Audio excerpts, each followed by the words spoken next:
Hi, so this is the part 2 of for this week. So the part 2 will focus on how social class influences language use. So according to language and class, definition of social class can affect a person's language use. For example, higher class speaker typically speak with more standard, meanwhile for lower class speaker it speak use more dialect or accent in their language. So as you can see the pyramid, the bottom one is the working class, the second one is middle class, and the highest one is the upper class. So these three types of social class are different in their linguistic feature and typical context. So as you can see, the upper class is used in highly formal or prestige form, usually in institutional or professional elite context. Meanwhile, for middle class, it used with more standard form, careful speech, usually in formal workplace or educational. And the last one is working class. It is more vernacular form, less standard grammar, and used in casual or peer group setting. So, as you can see the differences, the types of social class can influence their language use. For example, like vocabulary. For vocabulary, middle and upper class use higher lexical richness. Meanwhile, for working class, they use lower lexical richness.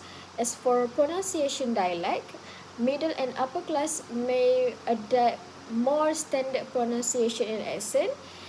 Is more formal. Meanwhile, for working class, it is more regional dialect or vernacular forms of language. As for grammatical structure, middle and upper class use correct grammar and sentence structure in formal setting. Meanwhile, for working class, they may exhibit a greater degree of grammatical variation, particularly in informal context. And for the last one, communication style. Middle and upper class use a subtle communication, a creativity in their language use. Meanwhile, for working class, they may value directness, practically, and solidarity in their communication style. So moving on to contextual. What is contextual? Okay, contextual is the role of context in language. Language does not exist in a vacuum. It is influenced by the context in which it is used. So the context can be divided into several dimensions. So for example, in this slide, there are three contexts. The first one is situational context. Second one is cultural context, and lastly, historical context. So we go first one by one. So the first one is situational context. So situational context is referred to the physical and social environment where communication occurs. It can be formal or informal setting. For example, for a formal setting, when we ask a teacher to repeat the topic, we will say in a proper way, like, "Excuse me, madam, could you please explain that part again?" But in informal setting, when we are talking to a friend, we will say like, "Huh? Can you repeat?" Okay, the next one is cultural context. Cultural context is a reflection of cultural norms and values. So different culture have a unique expression, idiom, and communication style. So understanding this culture element enhance effective communication and promotes mutual respects. So for example, in Western culture, a direct approach in communication is often seen as a straightforward and honest. For example, like Western people always say like no, sorry, no, thank you, directly. Is considered as clear and concise. But in many Eastern culture like Japan or China, they may value indirectness and politeness more. And indirect no might involve using a euphemism or avoiding the statement altogether to avoid causing offense or saving face. So the last one is historical context. Historical context is a language evolved over time, influenced by historical. So it's influenced by historical event, societal changes, and shift in power dynamics. So sociolinguistic examine these changes to understand how societal evaluation impacts language. For example, like saying something as lame in 1990s and now is different, because in 1990s we say like that's cool, but now in 2020s we say that's fire. So the next one is language variation. So language variation is one of the core interests of sociolinguistics, which manifests in several ways. So in the slide, there are three types of language variation. The first one is dialect and accent, the second one is sociolex, and the third one is idiolect. So dialect and accent is a variation in pronunciation, grammar, and vocabulary. It can indicate geographic, social, or ethnic background. So dialect and accent contribute to the richness of a language and provide insight into a speaker regional identities. So for example, like UK speaker said, I left my jumper in the boot of the car. Meanwhile, US speaker will say, I left my sweater in the trunk of the car. So it depends on the geographic social. So the next one is sociolect. Sociolect is a variance of language used by particular social group characterized by specific vocabulary and grammatical features. So sociolect can denote a social class or group identity. So for example, Gen Z will say that outfit is straight fire. Straight fire means like very fashionable or cool. So sociolect is a language used by a particular social group. Meanwhile, for idiolect is each individual has a unique way of speaking as their idiolect, which is shaped by their experiences, education, and social interaction. So sociolinguists study that these personal choices intersect with broader social trend. For example, like even though he grew up in London, his speech has some American intonation because he watches a lot of US media. So for idiolect, it is each individual unique way in speaking because it's shaped by their experience, education, and also social interaction. Next is contextual factor. So the first one is addressee, who we are speaking to. We adapt our speech based on who is listening. So there are two types of addressee that we use in our life, which is from familiar addressee and stranger or authority figure. So for familiar addressee, we use more casual and relaxed style, while for the strangers, we use more polite and formal style of addressee. The second one is setting. So where are we? Our physical or social location affect our language. In formal setting, we use more standard and polite language, while in informal setting, we use colloquial and possibly dialectal forms. And the next one is topics. What we are talking about. The subject or the conversations can shift tone and vocabulary of us. For technical topics, we use more specialized vocabulary and structure, just like this one. And for personal topics, we use more casual and emotional language, just like when we are talking to our friends. The fourth one is function or purpose of the speech. So why we are speaking? Are we informing, joking, persuading, complaining, or greeting? Language shift depends on the intention of the interaction. So for example, when we want to give an instruction, we say, please do this work. And the next one is relationships or social dynamics. So are the speakers are equals or is one a superior? So if they are in a higher social status from us, we use formal roles override personal ties, even though they are our mother or father. And the last one is cultural norms. So speech forms. Different cultures may require different speech forms depending on context. So this includes politeness, strategies, honorifics, and indirections of the speech. For example, in Japanese culture, we use honorifics like san or sensei depending on their rank.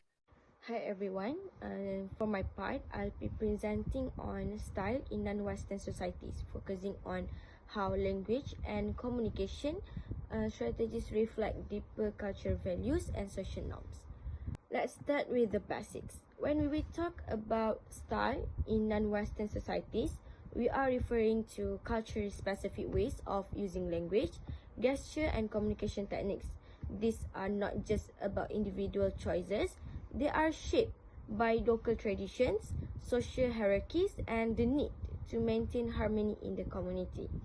In many of these cultures, language becomes a powerful tool, not just for expressing oneself, but also for showing respect, building relationships, and preserving group identity.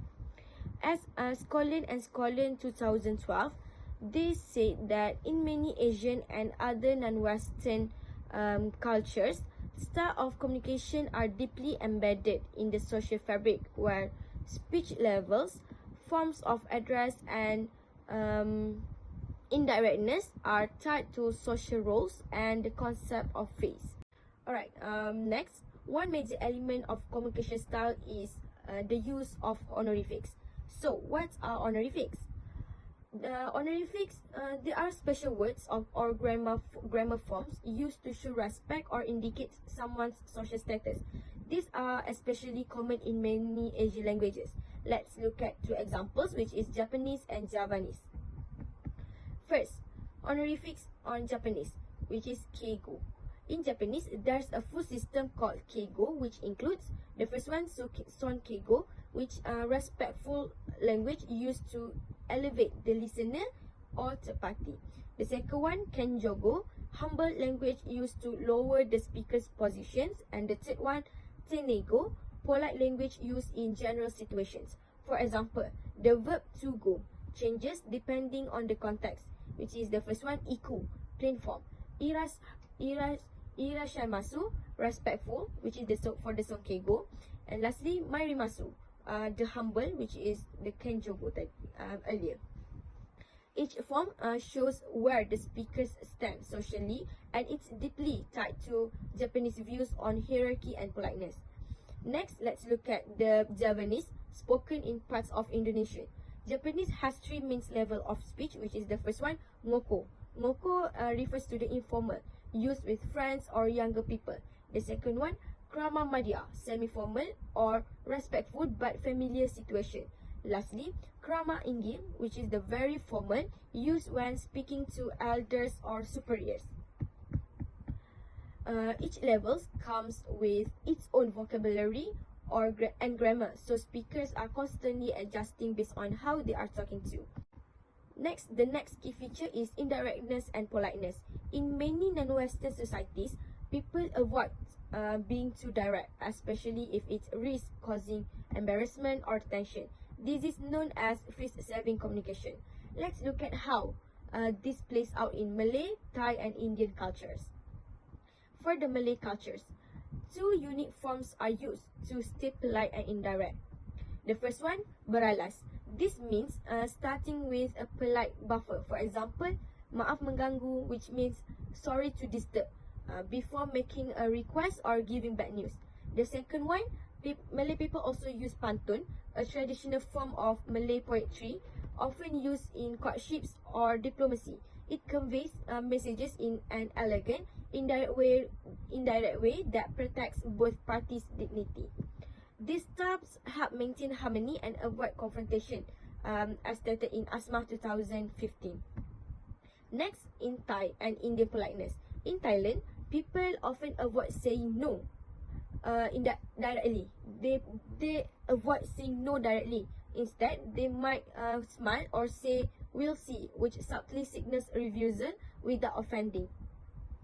This is stated in the article Cultural Atlas 2022. Similarly to India. In India, polite rejection might come as "let me try" or a vague alternative, which is again, it is keeping things friendly and respectful. To wrap up, in non-Western societies, language style is more than just how we speak. It reflects who we are, where we stand and how we relate to others. Honorifics, indirectness, poetic forms, and speech levels all serve to preserve harmony, show respect, and uphold cultural values. I think that's all for my part. I'll pass the floor to the next presenter. Moving on to the third point, code switching and diglossia. Code switching is when people alternate between two or more languages, dialects, or varieties within a conversation or even a sentence, often to suit the social context or audience. For example, in Arabic-speaking country, people switch between modern standard Arabic and their local dialect depending on the situation. In formal setting, MSA is used. For example, As-Sayyidat wa Sahada Rahibu bikum fi hadha al-muttamar, which means, ladies and gentlemen, I welcome you to this conference. But in informal conversation, local dialects like Egyptian Arabic is used. For example, Isik Amalihi, which means, what's up, how are you? Sometimes people even mix both on the same sentence. For example, أنا درست في الجامعة والموضوع كان الاقتصاد, which means I studied at a university, and the topic is about al-iqtisad, which means economy in modern standard Arabic. This coexistence of language varieties with distinct social rules is called diglossia. Similarly, in Malaysia, people often switch between Bahasa Melayu, English and their local dialect. For example, Kelantanese dialect. Let's take a look at this sentence. Saya nak pergi ke pasar tapi the traffic jam sangat teruk today, which means I want to go to the market but the traffic jam is very bad today. Or they could mix the Bahasa Melayu with their Kelantanese dialect. For example, kita kena pergi makan dekat kedai situ. So dah 2 orang makan di situ, which means we should go eat at the shop. It's really delicious. And the full code switching sentences is like this. Kalau you free, jom kita lepak mamak sambil chatting pasal kicau. Which means if you are free, let's hang out at the mamak stall while chatting about work. Now let's look at how gender and language interact. This will study how language varies according to gender relations, and social norms. For example, in Japan, women traditionally use more soft, polite forms or honorifics, while men tend to speak casually and directly. Let's look at the first example of how women speak. Ikimasu wa, which means I am leaving. They use the soft verb ending wa in their speech, while men uses the same sentence but without the verb ending wa, which means more casual and direct. Next, we will look at how honorifics are used depending on the gender and social status. When addressing a male teacher or doctor, we will use sentences like this. Joseph Sensi, Yehobo, which means Joseph teacher, how are you? Here, Sensi is a masculine respectful term. Meanwhile, while addressing an unmarried woman, we use sentence like this. Li Xiu Chia, Li Be Chia Pungbo, which means, Miss, do you want to eat? Xia Chiao is a feminine polite term used for young women. Finally, let's explore oral tradition, which is important in many African and indigenous culture, which is used to preserve history, values, and identity. For example, in Nigeria, the Yoruba have griots, which is a traditional storytellers and praise singers. Their song could sound like this. Hail the Creator, Holy King, Great King, all the earth bow to the King that created the mankind. In indigenous Australian culture, song lines are sung to describe ancestral journey across the land, encoding geography and social laws. For example, in the songline Ray, a great nomadic warrior narrates his journey from sunrise through variations of landscape, teaching about the environment and social values.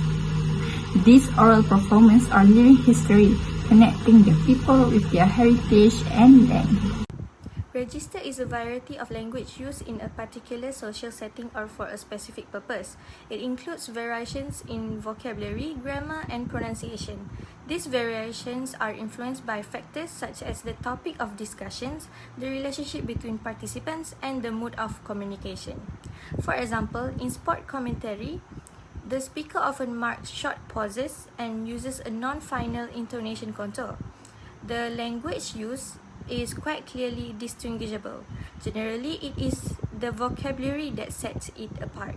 There are many different examples of registers. Some of these include journalists, baby talk, legalese, the language of auctioneers, race callers and sport commentators, the language of airline pilots, criminals, financiers, politicians, and disc jockeys, and the language used in the courtroom and the classroom. Let us now explore the difference between formal and informal language. Formal language is a type of language used in professional, official, or serious situations. It follows strict grammatical rules and avoids slangs, contractions, or casual expressions. Formal speech is typically used in several contexts, including academic settings, official speeches and ceremonies, workplace communication, legal and government documents, and news report. An example of formal language would be, "Dear Dr. Salina, I hope you're well. May I kindly request to reschedule our meeting due to conflict? Apologize for the inconvenience. Sincerely, Awatif." On the other hand, informal speech is used in casual or personal settings. It is more relaxed and conversational, often including slangs, contractions, and personal expressions. Informal language is commonly used in the following situations: talking with friends or family, texting and social media, casual phone calls, group chats or relaxed meetings, personal blogs or vlogs. An example of informal language would be, "Hey, something came up and I can't make it to our meeting later. Can we move it to another time? So sorry." In formal language, one common feature is syntactic inversion. This refers to when the usual word order, typically subject followed by verb, is reversed. This is often done by stylistic, grammatical, or emphatic purposes. In the context of commentary, syntactic inversion allows the commentators to focus on the action while providing time to identify the subject. It also helps to deliver important pieces of information to listeners. Syntactic inversion is common in questions, literary language, or when a point needs to be emphasized. An example of syntactic inversion is, "And all said again is Pat Hayden." Another feature of formal language is heavy noun modification. This occurs when a noun is described or modified by a complex string of adjectives, participles, or prepositional phrases, either before or after the noun. It tends to shift the focus more towards the people involved rather than action. The subject nouns are heavily modified, often after the noun itself. This feature is commonly seen in academic, technical, or legal writing. It is used to pack a large amount of information into a single noun phrase. In formal language, one common feature is syntactic inversion. This refers to when the usual word order, typically subject followed by verb, is reversed. This is often done by stylistic, grammatical, or emphatic purposes. In the context of commentary, syntactic inversion allows the commentators to focus on the action while providing time to identify the subject. It also helps to deliver important pieces of information to listeners. Syntactic inversion is common in questions, literary language, or when a point needs to be emphasized. An example of syntactic inversion is, "And all said again is Pat Hayden." Another feature of formal language is heavy noun modification. This occurs when a noun is described or modified by a complex string of adjectives, participles, or prepositional phrases, either before or after the noun. It tends to shift the focus more towards the people involved rather than action. The subject nouns are heavily modified, often after the noun itself. This feature is commonly seen in academic, technical, or legal writing. It is used to pack a large amount of information into a single noun phrase. Now let's look at the concept of routines and formulas in language use. Routines are standardized phrases or word combinations that are often employed in specific social contexts. They are typically memorized and used automatically, helping speakers navigate common forms of communication. These statements are generally used as whole units to carry out particular social responsibilities, such as greeting someone or expressing politeness, rather than being analyzed word by word while in use. On the other hand, formulas are fixed or semi-fixed expressions that are conventionally used in specific communicative situations to perform speech acts such as apologizing, thanking, or greeting. They are often tied to specific speech acts and are recognized by members of a speech community as appropriate responses in certain contexts. These expressions function as social tools to manage interactions, convey politeness, and adhere to cultural norms. Their use is often automatic and context dependent.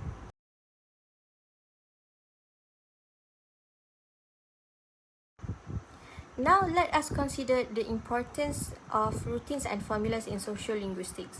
First, they facilitate smooth communication by providing predictable and culturally appropriate ways to interact. This predictability helps speakers navigate conversations efficiently and respectfully. Second, routines and formulas reflect social norms and values, as their usage often aligns with cultural expectations for politeness and formality. Through these expressions, speakers demonstrate awareness of appropriate social behavior. Lastly, they aid language learners in acquiring pragmatic competence. By learning and using this expression, language learners are better equipped to participate effectively in real-life social interactions, understanding not just what to say but how and when to say it.